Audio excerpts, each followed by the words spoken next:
We'll solve some questions taken from study material. All questions are from study material. Source write down study material, and this is a good question for exam purpose also. Following is a snapshot of audited balance sheet. So this is already audited, so no problem, of company on 31st March 14.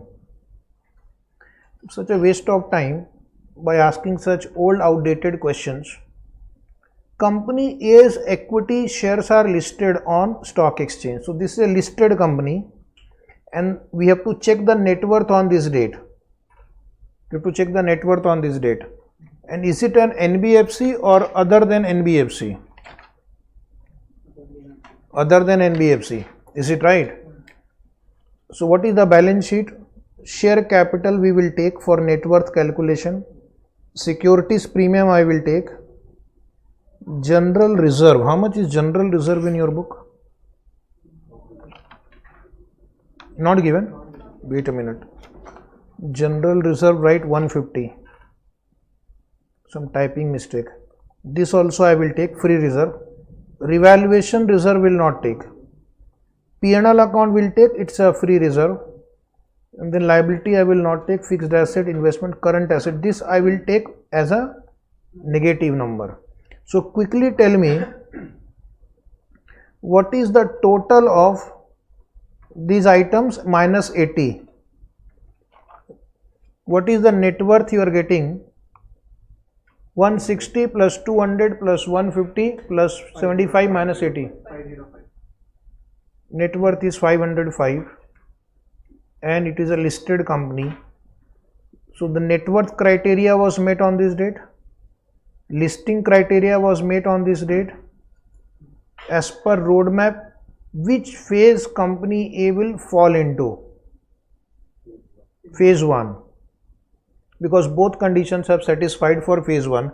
If you look into your book, paragraph 7, company which are listed or in the process of listing and having net worth of 500 crore or more will come under phase 1 if their net worth on 31st March 14 is more than 500 crore. Will your answer change if the company is an unlisted company? So again you see in phase 1 it is written for unlisted company net worth should be more than 500 crore on 31st March 14 or any audited financial statement after that date. So this company will also fall under phase 1. Both answers are phase 1. Can you write the answer yourself? Yes. I have given the answer in the book. Then come to question number 3. This is continuation of question 2. Just make a small correction in the notes. If it is printed illustration 3, you write there, let us say in question 2. Let us say in question 2. It is written illustration 1, I think. So make it 2. I have just made some change in the order of the question. So suppose in question 2, the balance in the P&L account was minus 375 crore. Oh my God. Whether IND AS, when IND AS should be applicable to company A, will your answer change if the company is an unlisted company? So let me first check the net worth on the screen. Share capital, security premium, general reserve. This time this is minus 375 and miscellaneous expense minus 80. So please check the total of the institute. What is the answer? 55. It is a listed company is satisfied. Net worth should be greater than or equal to 500. Not satisfied. So first clause A is not satisfied. Then phase, so this answer will be not phase 2 because phase 2 because listed company can follow phase 2. Listed company can follow phase 2. So phase 2. Then suppose second question, it is unlisted company. For unlisted company, if it has to come under phase 1, the net worth should be greater than or equal to 500, not complied with. And for phase 2, it should be 250 crore or more, but that I don't know.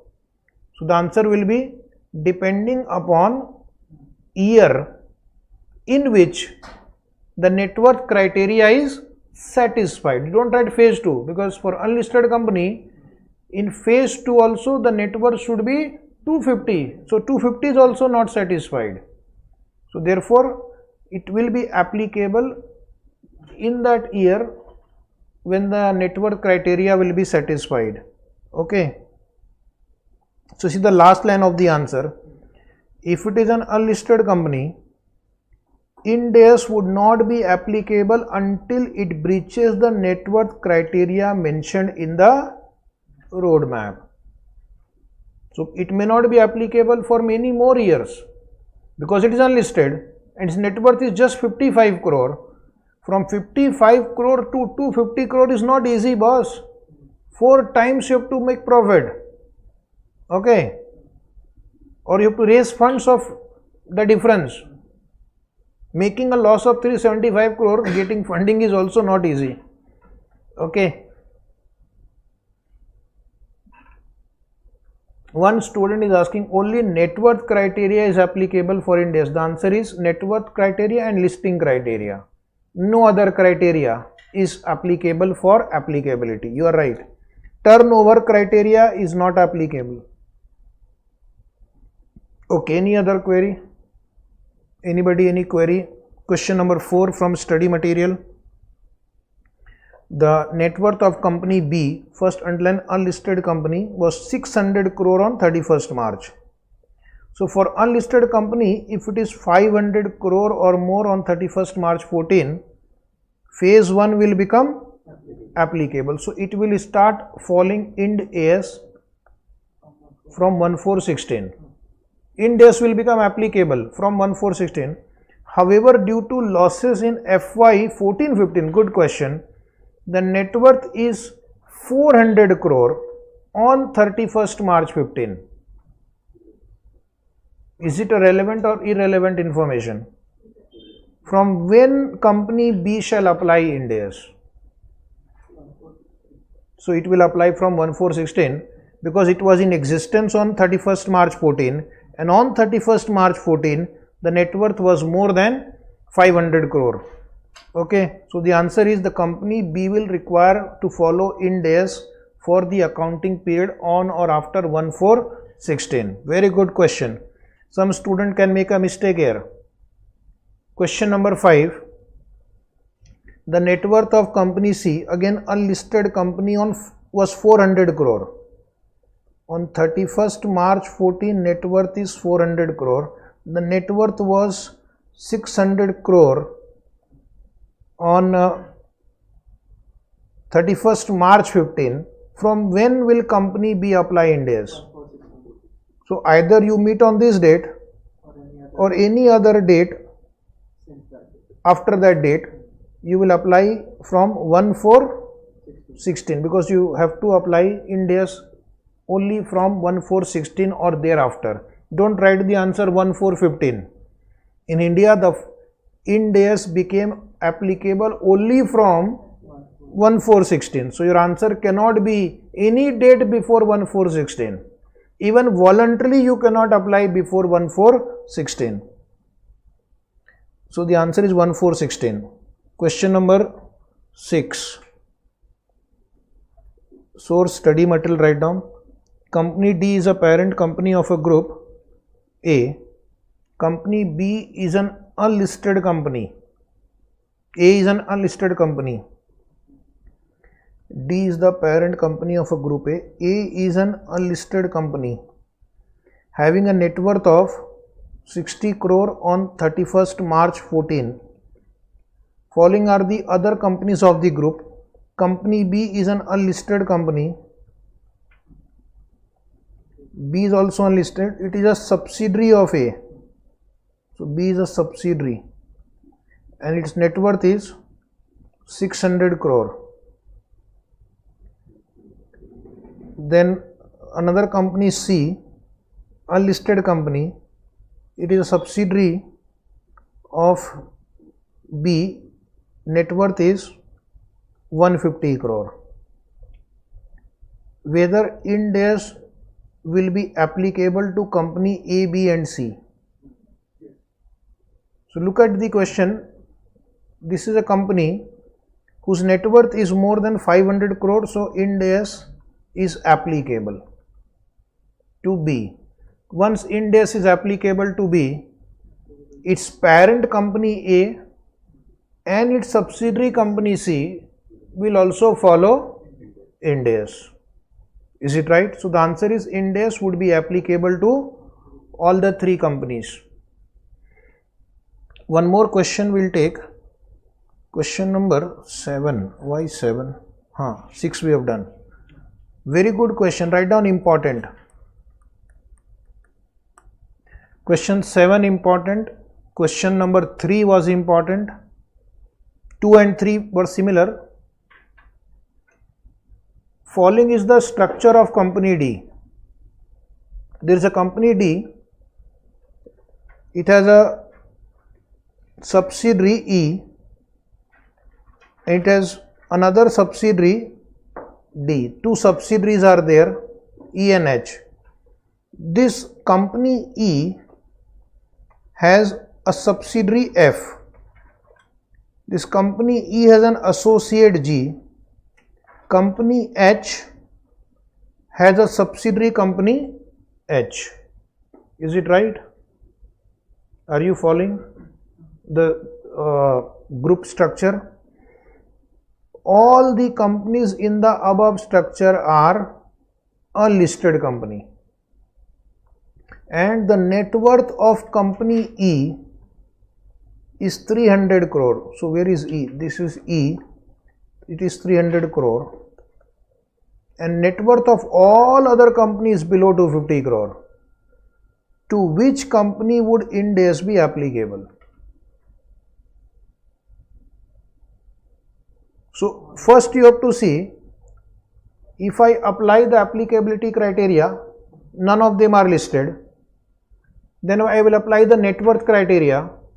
So net worth of only E is 250 crore and above. So we are assuming phase 2 or thereafter, phase 2, okay. So 250, so it is applicable to E. Will it be applicable to D also? Yes, because D is the parent company. Will it be applicable to F also? Yes, because it is a subsidiary. Will it be applicable to G also? The answer is yes. So mandatorily 4 companies will follow Ind AS. E, D, F, G. But $1 million question is now whether H and I will also follow Ind AS. D is following Ind AS not because it fulfilled listed criteria or net worth criteria. D has followed Ind AS because its subsidiary follows Ind AS. So it is not having a net worth of more than 250 crore. It is not a listed company, but it is following Ind AS. Whether H will follow Ind AS, the answer is not mandatorily, but it will have to prepare 2 sets of financial statement. The reason is it is a subsidiary of D. D will follow Ind AS. Answer is printed in the book. D will follow Ind AS. So that means D will have to prepare financial statement based on Ind AS. Subsidiary will have to provide a financial statement based on Ind AS to its parent company, so that parent company can consolidate. So it will have to voluntarily adopt Ind AS, or it has to prepare 2 sets of financial statement. Same thing here. This company I is a subsidiary of H. So even this subsidiary of a subsidiary is also subsidiary. We'll see in the consolidation chapter, because indirectly you are controlling I. So this will also, either it will voluntarily adopt Ind AS, is it right, or it will prepare 2 sets of financial statement so that parent can consolidate. So some group companies, what they do, they ask these 2 companies also to voluntarily adopt Ind AS. The reason being, they won't have to prepare two sets of financial statement, but legally speaking, H and I are not mandatorily required to follow Ind AS. But practically, they will have to prepare financial statement based on Ind AS because it will be consolidated with company D. Is it right? Not exactly like Corona. Sometime even the neighbors catch Corona, okay? Who knows? Your family member may not have Corona, but neighbor can have Corona. It's like that. So this is the answer drafted by the institute. You can write your own answer in the exam in the similar way. One more question is there. Total 8 questions were there, right? These all 8 questions are in the study material. It says ABC Inc. incorporated in a foreign country has a net worth of 700 crore. So ABC is a foreign company. We don't have to look at the net worth of the foreign company. Is it right? It has 2 subsidiaries, X and Y. Net worth is 600 crore and 150 crore.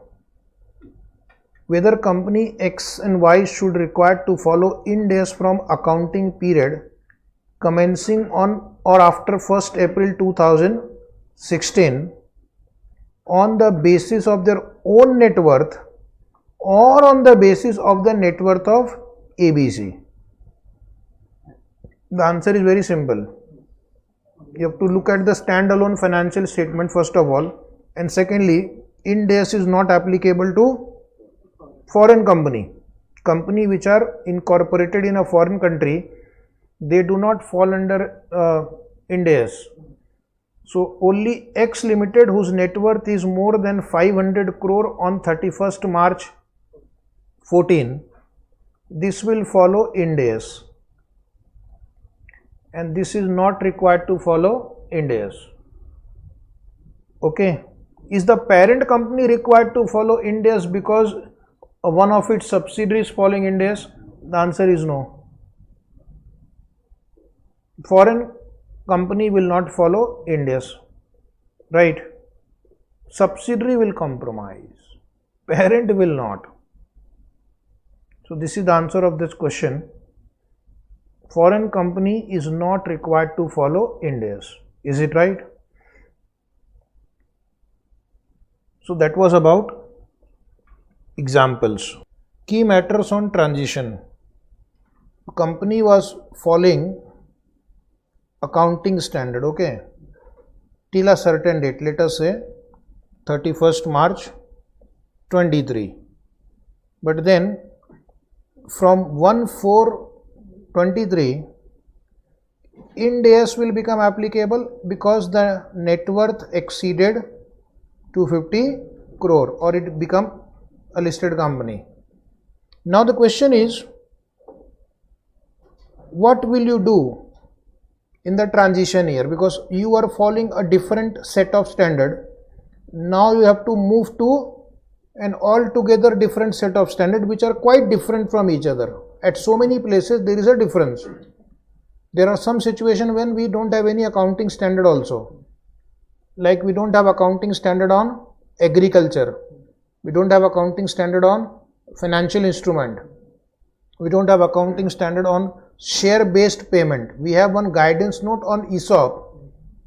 So, and there are other standards where there is a lot of differences like revenue, leases. So, how to deal with that? So, that is called key matters on transition. And for the first time adoption of Ind AS, actually we have a standard called Ind AS 101, which is called first time adoption of Ind AS. Same discussion you will find in Ind AS 101 also. So this paragraph we will have to read 2 times, today and then in Ind AS 101. Okay. So as we discussed that, suppose it becomes applicable from 1st April 2023. So my first financial statement under IND AS will be covering the period 1/4/23 to 31st March 24. This is called first IND AS financial statement. But then you have to give a comparative financial statement. Comparative financial statement will be given for the period 1/4/22 to 31st March 23, and you have to also give in the first year when IND AS becomes applicable to you one opening balance sheet starting on the first day of the previous or of the comparative period. So 1/4/22. So this is the opening balance sheet date. So basically this balance sheet you have to first bring as per IND AS. Then whatever events and transactions have happened in this year will be adjusted in this balance sheet, and then this balance sheet will be used for preparing the first IND AS based financial statement. So actually your preparation will start much before that, from 1/4/22. So you will have to first give a comparative financial statement. Second thing, IND AS applicability. Companies to which IND AS are applicable shall prepare its first financial statement as per IND AS effective at the end of its first IND AS reporting period. Oh my God, what is this? Understand. 1/4/23 to 31st March 24 is my first IND AS financial statement. Understood? I am taking this date as an example. So you have to see which IND AS is applicable on 31st March 2024. On this date, you see which IND AS, which provisions are applicable. Which IND AS and which provisions are applicable on the last day of the first IND AS financial statement. And that IND AS will be applied for comparative also. That IND AS will be applied for opening balance sheet also, so that all the balance sheet, all the comparative are based on latest IND AS applicability. Is it right? So including that 1/4/22 balance sheet will be based on the provisions and IND AS applicable on 31st March 24. This paragraph is very easy. Consistent application of IND AS. So once you start following IND AS, either voluntarily or mandatorily, then it will follow IND AS for all subsequent year, even if any of the criteria specified in the rules does not subsequently apply to it. Once IND AS, always IND AS. Okay. Once IND AS, always IND AS. Once an Indian, always an Indian by heart. Okay, you can't change an Indian. You can take Indian out of India, but you can't take that India out of an Indian. Is it right? True or false? Same thing for IND AS also. Then next is IND AS will be applied for both standalone and consolidated financial statement. Applicability will be checked on the basis of net worth as per standalone financial statement. But once it is confirmed that IND AS is applicable, and if the company is preparing CFS, then it will also apply to consolidated financial statement also. Next paragraph I am going to read at the speed of bullet train. Okay, agreed? Say yes. Yes. Relevant section referring to IND AS in the Companies Act 2013 and rules. So basically it's a good compilation of which section of Companies Act have an influence on the accounting and financial reporting, although it is not a part of our accounting syllabus. So one is section 2, subsection 2.2 states that accounting standard means the standard of accounting or any addendum thereto for companies or class of companies referred to in section 133. So section 2.2 says accounting standard means go to section 133. Okay. That is why I don't teach law. They should not have given this section only. Now, what is the requirement? So if you have to shift to 133 only. So section 133 states that central government may prescribe the standard of accounting or any addendum thereto as recommended by Institute of Chartered Accountants of India, constituted under section 3 of the Chartered Accountant Act 1949 in consultation with and after examination of the recommendation made by the NFRA under the power given to central government under section 133. It has notified the company Indian Accounting Standard Rules 2015. So this we have started our chapter with these rules only. It was notified by central government given under 133. Then section 139 suggests that financial statement shall give a true and fair view of the state of affair of the company or companies, comply with the accounting standard under 133 and shall be in the form or forms as may be prescribed for different class or classes of companies in schedule 3. So that is about presentation of financial statement. After this we are going to take another chapter which is schedule 3 only, and we are going to solve again some numerical question. Then there is a section 135(5)(a), a statement that applicable AS have been followed with proper explanation relating to material departure shall be given in the director's responsibility statement. This I will explain. In the annual report you will find there is a director's responsibility statement, and the directors will have to mention whether they have departed, that means deviated from an accounting standard, an explanation of that and why they had to deviate, to be issued under section 134(3)(c) in the director's report, which is published in the annual general meeting. Then section 143 you have studied in auditing also, that auditor has to opine whether financial statement comply with accounting standards. Then section 233 is power to compromise or make arrangement with creditors and members. I don't know what is accounting to do with that. Anyway, my job was to read, because I can't explain section 230. Sorry, you can ask for 10 rupees refund. More than that I can't give. Section 232, mergers and amalgamation of companies. The scheme of compromise or arrangement is to be sanctioned by the tribunal only after obtaining a certificate from company's auditor that accounting treatment given proposed in the scheme is as per accounting standard mentioned in section 133. So section 133 is important for most of the restructuring that they propose.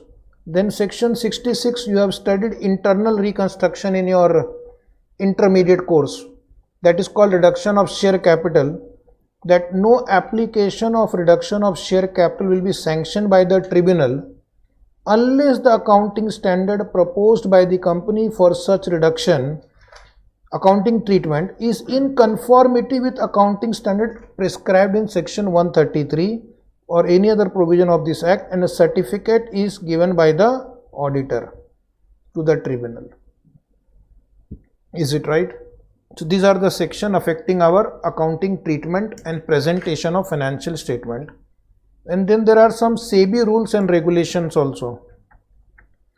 So SEBI basically deals with listed companies, and they have given the format for listed company because listed companies are required to prepare quarterly reports. Is it right? But the accounting treatment in the quarterly report will also be as per Ind AS. format will be as per SEBI. Format is as per SEBI. So you will see nowadays, because the quarter has ended, you will find lot of quarterly reports coming in. If you have subscribed to any company share, on the email they will send you the quarterly performance of that company. Is it right? So SEBI in its circular dated 30th November 15 amended the format for publishing quarterly financial statement, because Ind AS was introduced around that time. So they changed the format of quarterly financial statement. Point 5 of this circular clarified that companies adopting Ind AS while publishing quarterly or annual result under regulation 33 of listing regulation shall ensure the comparative filed along with such results are also Ind AS compliant. So even the comparative will be as per Ind AS. Next is clarification regarding applicability of Ind AS to disclosures in offer document. Whether Ind AS is applicable to disclosures given in offer document under SEBI ICDR regulation 2018. So it was there in the law syllabus, but law is not there in the new course. So probably in your life you will not see the ICDR regulation, those who are in the new course. So now if you are giving, suppose prospectus, where you are giving 3-year financial data, those 3-year financial data will also be based on Ind AS. Is it right? Then next is revised format for financial result and implementation of Ind AS by listed entities. For the period ending on or after 31st March 17, that is your first Ind AS year ending date. Do you remember? First Ind AS was ending on 31st March 17. Easy to remember the date because Ind AS became applicable from 1/4/16. The format of unaudited or audited quarterly financial statement, that is statement of profit and loss, unaudited and audited half yearly balance sheet, to be submitted to the listed entities by the listed entity with the stock exchange shall be as per the format of balance sheet and P&L account, excluding notes and details of classification as prescribed in Schedule 3. So the financial statement submitted to stock exchange will be as per Schedule 3. Financial statement submitted to stock exchange will be as per Schedule 3, but this is not applicable to banking and insurance company, because in India banking companies follow a different format. Some of you may have studied in your intermediate also. Similarly, there is a different format for insurance company also. So they will give in that format. So if you really speak, your main chapter is over here, but there is some discussion of accounting standard also. Some students have a wrong idea that accounting standards are not applicable in India. Accounting standards are very much applicable for those companies which are not covered by the roadmap. That means, suppose if it is not a listed company, its net worth is less than 250 crore. It is not a subsidiary, parent, associate, joint venture, partnership, LLP of a company which follows Ind AS, then Ind AS is not applicable. If you are a banking company, Ind AS is not applicable. If you are an insurance company, Ind AS is not applicable. If you are NBFC, which is unlisted and net worth below 250 crore, Ind AS is not applicable. So out of 13 lakh registered companies in India, something around 50 to 60,000 company may follow Ind AS, considering all those subsidiary, associate, joint venture. Still 12 lakh companies will still follow accounting standard. In your offices there are so many private companies, am I right? And their net worth is less than 250 crore. Which standard do you apply? Accounting standard. So they will continue to follow accounting standard notified under Rule 2006. So banking company, insurance company, unlisted company, net worth below 250 crore, and non-companies means partnership, LLP, individual, cooperative society, NGO, they are still going to apply accounting standard.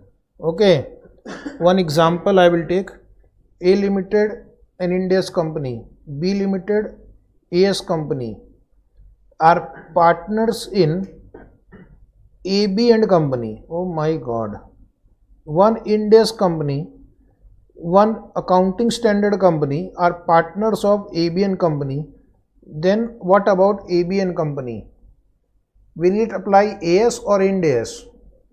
Ind AS. Because if a company is a partner in a partnership firm and company follows Ind AS, partnership firm will also follow Ind AS. But suppose both are applying accounting standard only. Both partners are applying accounting standard, then the firm will also apply accounting standard. Next paragraph is applicability chart of accounting standard, homework. You will find there is a long list. The companies which follow accounting standards are divided into 4 levels. Level 1, level 2, level 3, level 4. Is it right? Some accounting standards are applicable to all of them. Some companies are exempted from certain accounting standard. Okay. And some standards are exempted for certain paragraphs for certain companies. Impossible to remember that chart. Okay. You can try. But still you can try on your own. So you refer applicability chart. Some standards are fully applicable to all of them. Some are not applicable to some of them. Some are partially applicable to some of them. As you move from level 1 to level 4, exemptions increases. Is it right? Level 1s are usually the bigger companies. Now, I have added one paragraph from my side also. How IFRS is different from accounting standards. Not a part of syllabus. The question was why we have adopted why we have converged to IFRS. What is the extra thing we are getting in our IFRS which was not there in our accounting standard?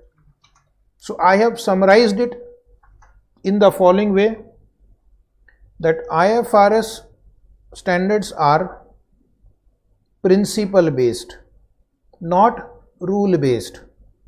Principle based means they will give you a principle. For example, they will say if lease term covers major part of economic life of the asset, it is a finance lease. But what is major part is a matter of judgment. Whereas in US GAAP, which is a rule based standard, they will say if the lease term is 75% of the economic life, then it is a finance lease. So that means you are not left with any judgment. They are giving you exactly how to check this or that. But here in IFRS or Ind AS, it is a principle based standard. Okay. In IFRS there are more judgments. In US GAAP there is less judgment. Then IFRS is more focused on reporting, because the purpose is that financial statement should be used by the investor and make investment decision. The focus is not on accounting. Next is, it is applicable to separate as well as consolidated financial statement. Under old GAAP, consolidated financial statement was not mandatory. It was only mandatory under Companies Act for some companies. But now it is mandatory for all companies. Some exceptions are given in Ind AS 110, which I will tell you at that time. Why IFRS is very important set of standard? It gives more and more importance to substance over form. Okay, example, and because of that our accounting will change substantially. What you have learned till intermediate stage, you will have to change it now. Like for example, goods are sold on extended credit terms, means more than normal credit period. Buy now, pay after 3 years, 1500 rupees. What is the entry you will pass now? If you are a student of 12th standard, foundation, intermediate, you will simply say debtor account debit to sales account 1500. Is it right? But if you are an IND AS or IFRS student, you will say, we will first calculate the present value of that. Say present value comes to 1050. So I will book the sale amount 1050. And then I will calculate interest on opening balance every year and treat it as finance income or finance expense. If you are a seller, finance income, but if I am buyer, I am actually paying interest. Oh my God, that is substance over form. So therefore, if you find that there is a delay in making or receiving payment beyond 12 months, and if the financing component is substantial, then we will have to account for finance income or finance cost as a separate item. I will explain to you in detail the same example under IND AS 115 revenue. Okay, not today, because same thing will come in your syllabus. Then next example is the same example, goods are sold for 100 rupees for 3 months credit. Then it is okay. But if our goods are sold at 110 for 15 months credit, you are charging 10 rupees more for giving extra credit. So it simply means you are charging 10 rupees as interest income, substance over form. One more great change that will happen is IND AS and IFRS use fair valuation more and more, and therefore you have to learn importance of time value of money. In our syllabus you should know how to calculate present value, how to calculate IRR, how to discount the future cash flow. All this will be required in almost every chapter, because we need to find out the fair value. Next is, because of IND AS, the disclosure requirement will increase now. Investor require more and more information. Investor also wants to know what are the assumptions made by the management that you have to disclose. As we started that, there were a lot of scams, scandals. The reason is that financial investors don't have enough information. Now the financial investor will have same information which management has, because of the extensive disclosure requirement, and because of that they can take a more informed decision. They can understand that there is something wrong in this company. They can understand that yes, something is going to wrong, something bad is going to happen with this company by looking at the disclosures that they have made. Is it right? More and more role of judgment and estimates have increased because lot of provision requirement is to be done. US GAAP is not in our syllabus, so please enjoy. US GAAP is more rule based. If you pass US GAAP, you will get CPA qualification, which I have got, certified public accountant, which is equivalent to chartered accountant in India. CPA exams are also held in India also, but don't try now. First you pass the C exam and then you can easily crack CPA exam also, because there are only 4 papers, no articleship. Only 4 papers, no grouping system, individual 75 marks, and you pass that paper. It requires less judgment because most of the things are defined in the US GAAP. Now, if there is a conflict between law and IND AS, law says one thing, IND AS says other thing. For example, Schedule 3 requirement may be different from the disclosure requirement under other standards. Which one will prevail? Law will prevail. So, provision of the law will prevail, and the financial statement has to be in conformity with the law. Next is comparative statement of International Accounting Standard and IND AS. So these are the standard under IAS or IFRS and the corresponding standard under India. Is it right? So I will not read it and bore you. You can just read on your own. This is our syllabus. Only I will tell you what is not in the syllabus. IND AS 1, 2, 7, 8, 10, 12 are in the syllabus. 16, 19 are in the syllabus. 20, 21 is in the syllabus. 23, 24 are in the syllabus. 27. But this IAS 26, as we said, right now in India we don't have a corresponding standard. So enjoy. Then 28, 29 is applicable. 32, 33 is applicable. Then there was IND AS 29 also in your book, not applicable. IND AS 29 in your book, not applicable in your syllabus. 34, 32, 33, 34, 36, 37, 38, 40, 41 are applicable.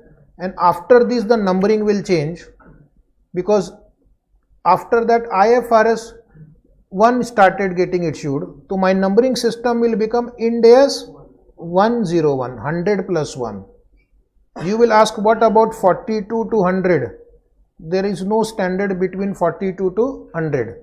Then 102, share based payment applicable. 103 is applicable. 104 is not applicable, not printed in the notes also. 105 is applicable. 6, 7 is applicable. 8, 9 applicable. Then IND AS 10, 11 applicable. IND AS 12, IND AS 13, 113. IND AS 14 is not applicable in syllabus. Please cancel. And IND AS 115 is very much applicable. 116 is applicable. Good news, 17 is not applicable. Okay. So except which standard? 29, 114, 117. 117 is any case draft, it's not finalized. Remaining are applicable in your syllabus, and that will be my agenda from tomorrow onwards. First I'll take schedule 3 and then other standard. So next point is total reporting standard issued are 41 under IFRS. But in India, the reporting standard issued are 39. The 26 is not yet issued and 117 is not yet issued. Then IFRS 17 and IAS 26, I have told you, are not yet notified in India. Then total interpretation are 18 under IFRS. But total interpretation under IND AS are 17. So how do you reconcile 18 and 17? There are two standards, two interpretation which are not applicable in India. IFRIC 2 and SIC 7, but plus 1, there is one appendix which has been added in IND AS 103. So 18 minus 2 plus 1. These are interpretations. 18 is in IFRS. In India, these two are not there, but this is added from our side, that is Carvin. So 17 interpretations are there. How IND AS have been numbered? Now tell me, if it is IAS 1, it will be IND AS 1. But if it is IFRS 1, then it is given number as IND AS 101. So if IFRS, I will take 100 plus the number given in IFRS. If it is IAS, I will give the same number. So we have tried to maintain the same numbers, same paragraph number also. Is it right? Paragraph by paragraph also we have kept it same. Only if a paragraph is added, then one paragraph is added at that point. And if a paragraph is removed, we have written omitted, so that the paragraph number also matches. Now, how IND AS have been structured? So normally any standard will have following sequence. First they will give objective, then they will give you the scope of the standard, where it is applicable or not applicable. Then they will give you the definition of important terms. The fourth part is the main part, which is the content of the standard, where all the provision of the standard will be there. Usually the standard will end with a disclosure paragraph, and sometimes there may be transitional provision also, like in IND AS 116 leases, how to transit from old lease accounting to new leases accounting. If there is any amendment in the IND AS, you are following some other IND AS, now it has been completely amended, so how will you shift from old version to new version? That is transitional provision, and the effective date of transition is given. And in some standard we have appendices. In IFRS they are called interpretation, in IND AS it is appendices. Okay, so this is how they have been structured. Question number 9, note down homework. Question number 9 is from RTP May 2022, mark it important. RTP May 22 means it was asked in one of the ICI publication. Now I am just going to ask you two simple MCQs, okay, on the screen. No need to write, it's so simple, no need to write. Or if you want, you can take a photo. Companies covered in phase 1 should have net worth. Option A, equal to 500 crore, equal and more than 500 crore, less than 500 crore, more than 250 but less than 500. So students who are learning at home will also reply. In the old course MCQ was not there, but in the new course they have said they will ask MCQ.